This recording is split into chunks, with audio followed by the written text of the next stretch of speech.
The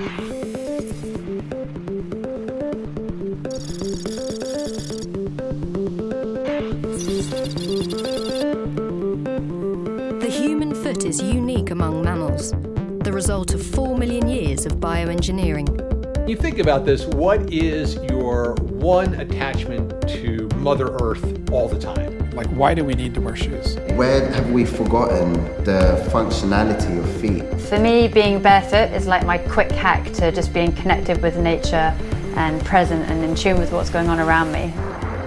The human foot is an amazing structure. It's comprised of 26 bones, 33 articulations, each with 6 degrees of freedom of motion, 20 plus muscles, with 10 of them being in the arch in 4 layers. We evolved from creatures that were very much like chimpanzees, that climbed trees but also walked on the ground a little bit. First of all, our toes got shorter, our big toe got longer, our big toe evolved to lose its ability to be prehensile. We evolved a great big heel so we could land easily on our heel.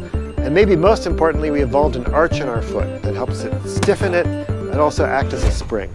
The reason why running became very important around 2 million years ago was to enable our ancestors to hunt. Our brains were enlarging and we needed meat, so we had to run down our prey. And the way we did it was through something called persistence hunting. Hunters will chase an animal, but animals can't cool while they gallop. So if you can make an animal gallop for long enough in the heat, you can actually drive it to a state of heat stroke. And since humans cool by sweating rather than panting, we're able to outrun even the largest animals out there on the African savanna. And we can still do that today. The foot is really very well designed by itself to withstand the loads of walking and running. It can move in many different ways. It allows it to be a rigid lever at times, it allows it to be a mobile adapter to uneven terrain at times, and to be spring-like and have spring-like characteristics. The truth is, for most of human existence, everyone was barefoot, until something happened around 40,000 years ago. You know, the creation of shoes was for a very simple reason. It was to protect our feet against elements that would damage them. People started to wear footwear about 40,000 years ago. We can assume that it were skins wrapped around the feet and also sandals made out of organic material. Heels were first worn exclusively by men, mainly by horsemen. The heel kept their feet in the stirrups so they would not fall off their horse and they would be stable in their saddle. Through history, people have worn shoes that deform their feet, and we only have to think about the Chinese lotus shoe. These feet were put in a shoe that was 6 to 7 centimeters long. When you're 6, 7 years old, you can still break the arch of your foot. It's like a plastic structure and you can mold it in the shape you want. Now we don't have to go back that far. If we look now in the shopping windows, we see a lot of shoes that do the same thing, but in a less extreme way. So we took this really great purpose, protection, and then we turned it into something else. We turned it into fashion, we turned it into correction, we turned it into a lifestyle. Most modern shoes are rigid, pretty heavy, do not follow the shape of your own foot. Well, you don't really have a good feeling with the surface you're walking on. When you look at shod populations, people who have worn traditional shoes for years, you start to see a change in shape of their foot. You see a rigidity and a restriction in the natural movement. Most of the injuries I see in my office, including plantar fasciitis, stress fractures, Achilles tendonitis, I attribute to a disconnect that is created between the body and the ground, and I associate that with modern footwear. Experiments show that when you inhibit sensory information in the foot, people have problems maintaining stability and have problems maintaining balance. There's a reason, for example, that martial artists tend to go barefoot, right? They rely on that sensory information from their feet in order to maintain stability and balance in really demanding situations. Pointed toes and elevated heels have been popular for centuries, but around 50 years ago, a new type of shoe appeared that would revolutionize the footwear market. So a lot of the changes that we associate with traditional shoes, cushion, heel-toe drop, we can actually accredit back to the running boom in the 1970s. Bill Bowerman's designs were driven by observing athletes and designing product for performance. Bowerman was building shoes long before Nike, even before Phil Knight, the other co-founder of Nike, came along. He wrote a book called Jogging.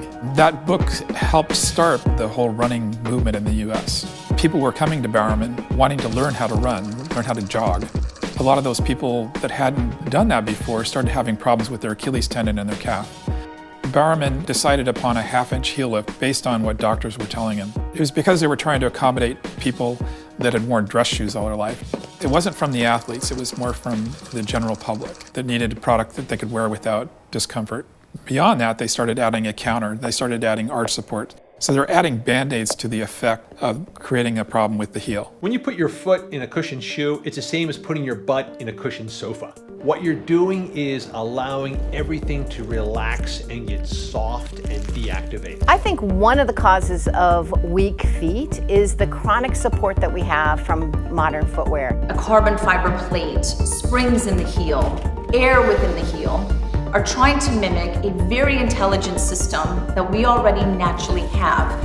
So what we end up with is this cocoon, this sarcophagus that encompasses your foot and strips away all the natural movement that's there for a reason. I think in today's world, fashion is first before performance. Fantastic. Is it going to sell? Is it have that right look or appeal? The more established mainstream sports brands came at a time when it wasn't cool to wear sportswear. So they had to become storytellers and attach their shoes to icons in order to get people into footwear. The advances in technology and all of that has simply interfered rather than helped the foot. So you're buying technology and shoes to correct for problems caused by the shoe itself. So do our feet need support? Or is it time we learn to let our feet support us?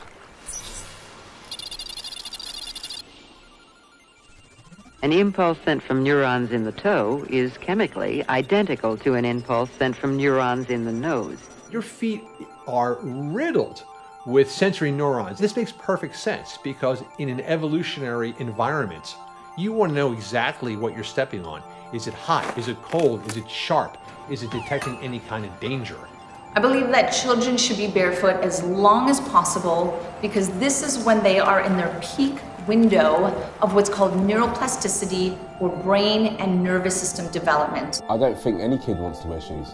Just kind of, they hate having to tie the laces, they hate having to put them on, they hate having to take them off. No. We're living longer, which is a good thing.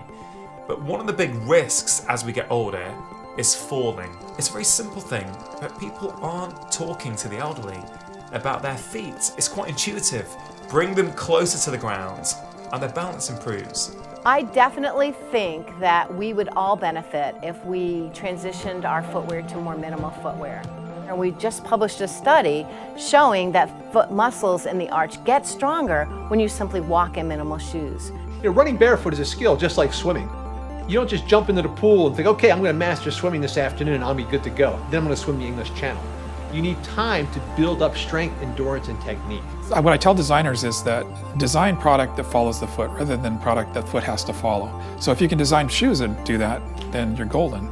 A minimal shoe is exactly what you should be wearing. It is the least amount of protection that will make you comfortable. If people can realize that they can just strip away all this unnecessary junk and that they will immediately feel the benefits of it, that hopefully is the best message for our future.